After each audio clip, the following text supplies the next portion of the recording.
Uh, Sam, I guess just first and foremost, how you doing? And from a leadership perspective, I mean, obviously you were a big leader on this. You've been a big leader for a while, but this is such a different way that you have to lead right now. What's been your mental process in trying to take on continuing to lead this program through this, obviously pretty difficult time? Yeah, I think about it in a lot of different ways. Obviously, first and foremost, I got to take care of myself and make sure I'm handling my business and stay.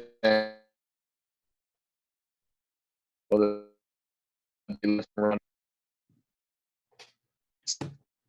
also, I think with difficult times presenting themselves, everyone's kind of turned to technology for communication, and so I think that being able to stay on top of that and communicate with my teammates, make sure everybody's doing what they're supposed to be doing, creating an accountability system to make sure, even though, hey, you might be in Arizona, you're still getting the same work in that I am down in Austin. So, just making sure that everybody's communicating and being upfront, obviously, taking care of their business and communicating with everybody.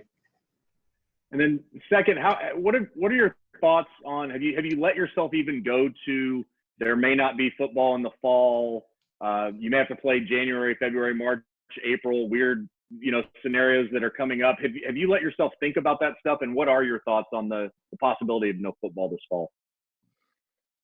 Oh man, it's a tough situation because there's so many question marks. Obviously, no one really knows what's going to happen. And so with that being said, I've kind of taken the mindset of, controlling what I can control. I can't control when we're going to play our first game. I can't control when we're going to have our first practice. So why would I look too much into that? The only thing that I can control is preparing as if we were going to play the season on time. And so that's what I'm going to do. And I'm trying to communicate that message to everybody else, so we're prepared regardless of when we start.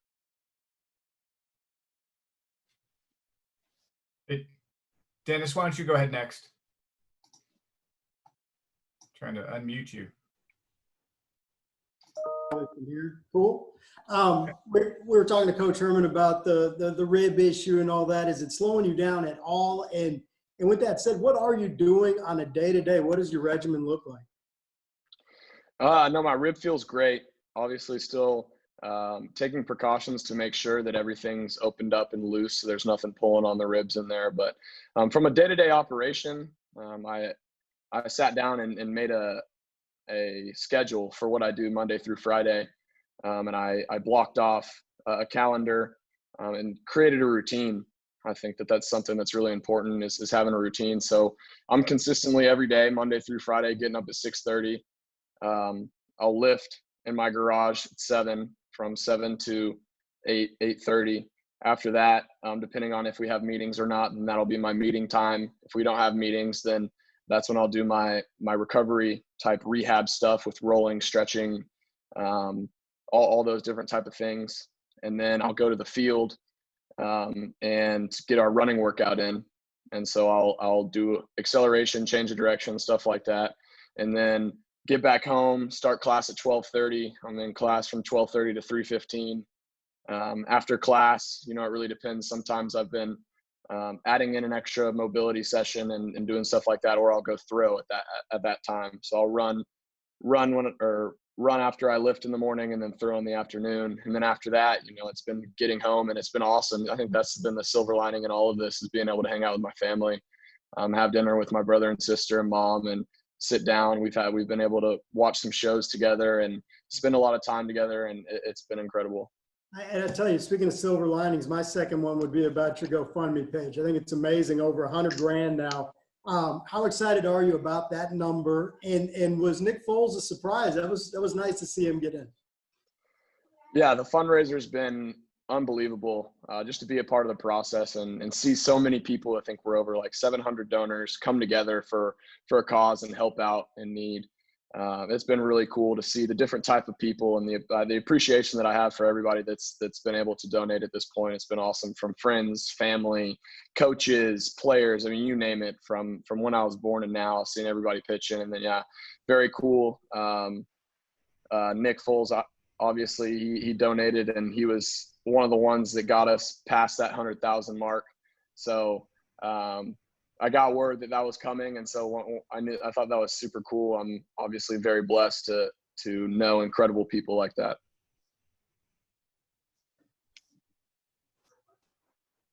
Go ahead, Roger. Hey, Sam, we've talked a lot about you kind of had to grow up in a hurry, and now you're faced with, some adversity that nobody could expect or figure out how to handle. Is just kind of your experience and your maturity. Do you think that's helping you through this? Absolutely. Absolutely. I think that's a great question.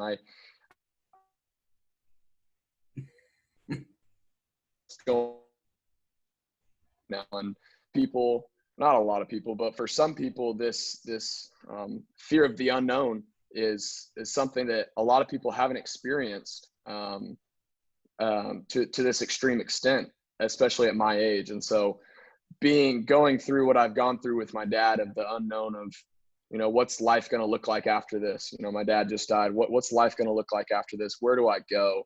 And now I'm going through that process in the past and that adversity. I realize that the only thing that I can control is myself.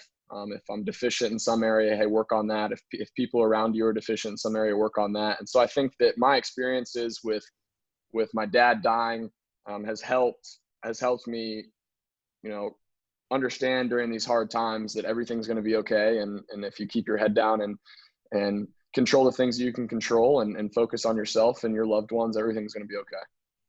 And then, you're relying on so many other guys, and you can only do so much with them and communicate so much. How important is what Yancey and Coach Herman instilled in everybody as they go their separate ways, and you're hoping that they're not missing a beat, so that if and when you guys get back together, you can, look forward to what I'm sure you're thinking is a championship season. Yeah, obviously, this is why culture and work ethic and standards are so important to create within organizations, because, it's the integrity piece. All right, if you've built a culture and you turn your head away, what's everybody else doing behind you? And so I think that aligns with how guys on our team should be working right now. I think that everybody's doing a great job of handling the situation and working hard, but I think that in turn goes and that's a credit to the culture and belief system that Coach Herman and Coach McKnight have instilled in us with working out and preparing our bodies for football. Travis, go ahead. Sam, when the time does come back, how long do players need realistically to be ready to start a college football season? Well, hypothetically, if everybody is preparing the way that we should be preparing and on our own and at our houses, we should all be ready to play whenever we get the call that says we're allowed to be back in the facility.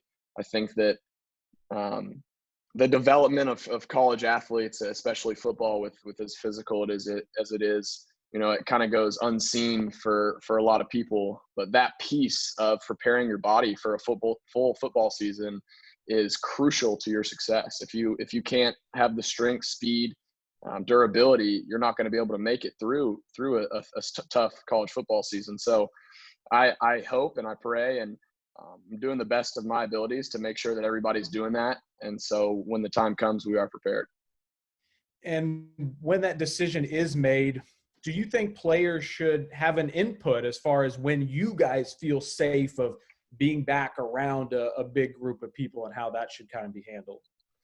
Do you mean from a virus standpoint? Yeah, exactly. I think at the end of the day, we have to trust the rules, and we have to trust the procedures that are put in place by higher authorities. And I have full confidence that those rules and things like that will be implemented in the best possible way. And as players, it's our job to come in and follow rules and do what we're told to do. Go ahead, Jeff. All right. Sam, a moment ago, you spoke about training your body in this time, but you guys are also able to train your minds with those virtual meetings. How beneficial have those been? See you with the jersey in the back. See that, right? I got another one There to you go. Yeah, our meeting time's been great. Obviously, we should be in spring ball right now and installing offenses and defenses, and with new coordinators in both those spots, this is obviously an extremely important time. So I think that meeting with our coaches and installing plays is huge. It's just as important as preparing your body. You got to prepare your mind, and so we got to use this time to really sit down and treat it almost like another class. We can't be there in the meeting rooms and watch film with our coaches, but we can do it on our own, and we can learn our playbook for what they're giving us. And so it's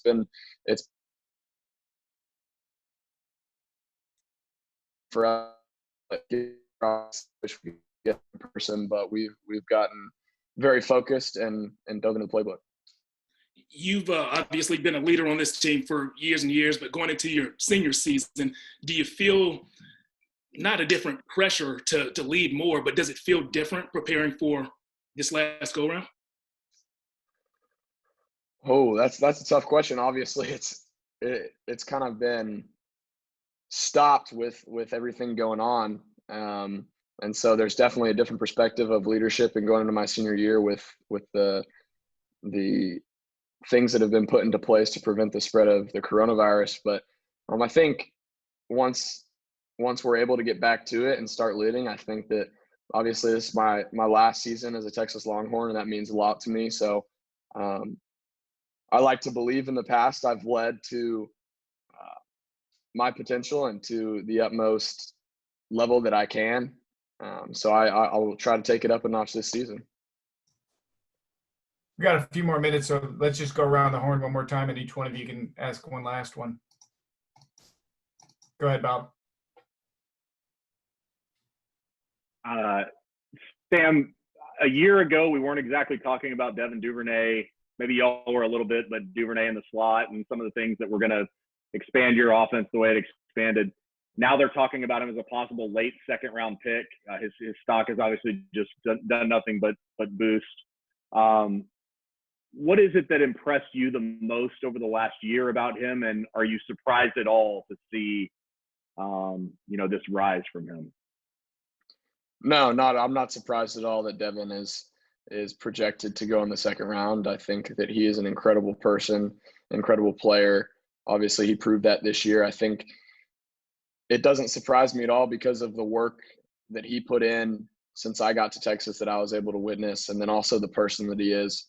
An incredible athlete, but you add in his personality and the way he is as a person, the way he views the world, his kind heart, and normally really good things happen to those type of people, and he's exactly that. Dennis? Yeah, Sam, you touched on a little bit, but do you feel like you're maybe breaking in a new offensive coordinator? This would be the time that you guys are really getting on the same page. Or do you feel like you're on a disadvantage because you have a new OC/quarterback coach, or are you finding ways to really get it done? No, I don't think we're at a disadvantage at all. I think it ultimately comes down to our preparation and our determination to continue to advance our relationship and the knowledge of his playbook. And so that's up to me. I don't think that that's a disadvantage. I actually like that because I know that if I can control what I can control and do it better than anybody else, and whether that means a lot of extra time, spending individual time, then I'm going to do that. And so I don't think it's a disadvantage. I think it's an opportunity to learn maybe in a different way. Roger? Sam, usually when something's taken away from you, it's because of injury or circumstances. This is kind of different. Does it kind of give you a new perspective on your love for football, knowing that you might be on the practice field as we speak, and instead you're in an office talking with us? Absolutely. I think everybody on the team is sitting around saying, man, I want to get back. Everybody's itching to get back to the facility, start working out again. So it's definitely opened my eyes to my love for the game, being around it, being around my teammates, being around a team. It's a hard time, and it's making me realize that the game of football is something I truly love to do. Go ahead, Sam, Trav.